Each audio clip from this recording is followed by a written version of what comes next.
ಅಬಕಾರಿ ಸನ್ನದುಗಳ ನವೀಕರಣ ಶುಲ್ಕ 50% ಹೆಚ್ಚಳ ಅಧಿಸೂಚನೆ ಹೊರಡಿಸಿದ ಸರ್ಕಾರ.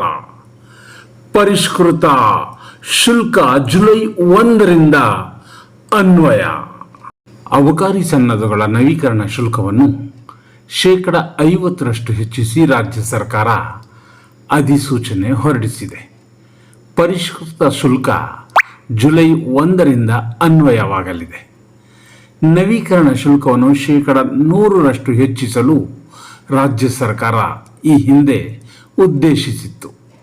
ಇದಕ್ಕೆ ಮದ್ಯದಂಗಡಿ ಮಾಲೀಕರಿಂದ ಆಕ್ಷೇಪಣೆ ವ್ಯಕ್ತವಾದ ಹಿನ್ನೆಲೆಯಲ್ಲಿ ಸರ್ಕಾರ ಅವರ ಒತ್ತಾಯಕ್ಕೆ ಮಣಿದು ಅಂತಿಮವಾಗಿ 50% ಶುಲ್ಕವನ್ನು ಹೆಚ್ಚಿಸಿ ಆದೇಶ ಮಾಡಿದೆ.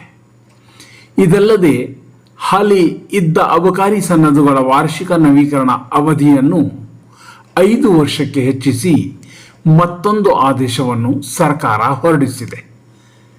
20 ಲಕ್ಷಕ್ಕಿಂತ ಹೆಚ್ಚಿನ ಜನಸಂಖ್ಯೆ ಇರುವ ಪ್ರದೇಶಗಳ ಮಹಾನಗರ ಪಾಲಿಕೆಗಳ ಪರವಾನಗಿ ನವೀಕರಣ ಶುಲ್ಕ 9 ಲಕ್ಷ ರೂಪಾಯಿ.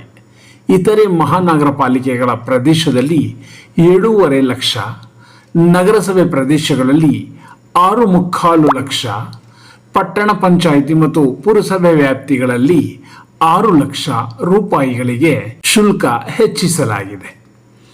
ಅಬಕಾರಿ ಸನ್ನದುಗಳ ಶುಲ್ಕವನ್ನು 100% ಹೆಚ್ಚಿಸಿ ಅಬಕಾರಿ ಇಲಾಖೆ ಕಳೆದ ಮೇ 15ರಂದು ಕರಡು ಅಧಿಸೂಚನೆ ಹೊರಡಿಸಿತ್ತು. ಇದಕ್ಕೆ ಆಕ್ಷೇಪಣೆ ವ್ಯಕ್ತವಾದ ಹಿನ್ನೆಲೆಯಲ್ಲಿ ಮದ್ಯದಂಗಡಿಗಳ ಮಾಲೀಕರ ಒತ್ತಡಕ್ಕೆ ಸರ್ಕಾರ ಇದೀಗ ಮಣಿದಂತಾಗಿದೆ. 9 ವರ್ಷಗಳ ನಂತರ ಅಬಕಾರಿ ಸನ್ನದುಗಳ ಶುಲ್ಕ ಹೆಚ್ಚಳ ಮಾಡಲಾಗಿದೆ. ರಾಜ್ಯದಲ್ಲಿ ಬರೋಬ್ಬರಿ 13,000ಕ್ಕೂ ಹೆಚ್ಚು ಸನ್ನದುದಾರರು ತಮ್ಮ ಪರವಾನಗಿಯನ್ನು ನವೀಕರಣ ಮಾಡಿಕೊಳ್ಳಬೇಕಿದೆ. ಈ ವರದಿ ನ್ಯೂಸ್, ಬೆಂಗಳೂರು.